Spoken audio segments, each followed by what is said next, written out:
லைப்ரரியில் என்னன்னாக்க நீங்கள் ஒரு மெம்பராக இருந்தீங்கன்னா ஒரு 2 கார்டோ 4 கார்டோ இருந்துச்சுன்னா அந்த 4 புத்தகத்தை ஒரு டைம் எடுத்துகிட்டு வரலாம், அதை படிக்கலாம். இது ஒரு அட்வான்டேஜ். ரெண்டாவது, சிலதெல்லாம் அவங்க கொடுக்க மாட்டாங்க. அது ரெஃபரன்ஸ் மெட்டீரியல்ஸ்னு இருக்கும். நாமளே அங்கே போய் உட்காந்து அந்த ரெஃபரன்ஸ் மெட்டீரியல்ஸை எடுத்து படிக்கலாம், நோட்ஸ் எடுக்கலாம். இதுக்கு அது பயன்படும். இது தவிர என்னன்னா, பல லைப்ரரிஸில் ஒரு இன்ட்ராக்ஷன் வைக்கிறாங்க. எந்த மாதிரி இன்ட்ராக்ஷன்னா, ஒரு சப்ஜெக்டில் வாரத்துக்கு ஒருத்தரை கூப்பிட்டு பேச வைக்கிறாங்க. அப்போ அது சம்பந்தமாக தெரிஞ்சுக்க விரும்புகிறவங்களாம் அந்த லைப்ரரியில் அந்த ஆடிட்டோரியத்தில் உட்காந்து அந்த லெக்சரை கேட்டு பயனடைகிறாங்க. இப்போ லைப்ரரிலாம் ரொம்ப மாறி போச்சு. உதாரணத்துக்கு எடுத்துட்டிங்கன்னா, செமினார் ரூம்ஸ் இருக்குது, ஆடிட்டோரியம்ஸ் இருக்குது, சில்ட்ரனுக்கான செக்ஷன் தனியாக இருக்குது, ரெஃபரன்ஸுக்கான செக்ஷன் தனியாக இருக்குது, மேகசின்ஸ்க்கான செக்ஷன்ஸ் தனியாக இருக்குது, வெர்னாக்குலர் லாங்குவேஜுக்கான செக்ஷன் தனியாக இருக்குது. இப்படி இன்னைக்கு லைப்ரரிஸ்லாம் மகத்தான படிப்பகங்களாக உருவாகி கொண்டு வருகிறது. இப்போ இந்த லைப்ரரியில்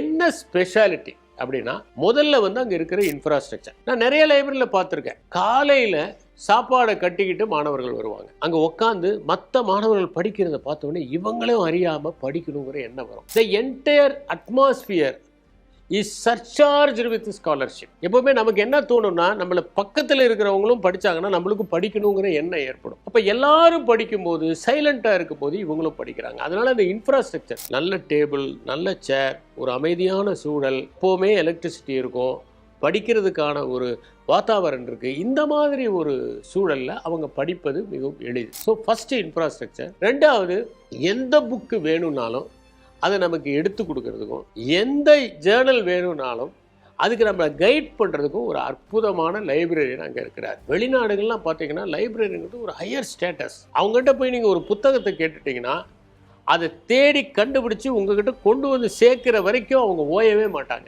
அந்த அசிஸ்டன்ஸ் நமக்கு மிகவும் முக்கியம். நிறைய புத்தகங்கள் இருக்குது. எந்த புத்தகம் எங்கே இருக்குன்னு எப்படி கண்டுபிடிக்கிறது? அதுவும் லட்சக்கணக்கான புத்தகங்கள் இருக்கிற ஒரு இடத்துல போய் நம்ம எப்படி கண்டுபிடிக்க முடியும்? உதாரணத்துக்கு நம்ம எடுத்துக்கிட்டோம்னா, லண்டனில் இருக்கக்கூடிய லைப்ரரி ஒன்று இருக்குது.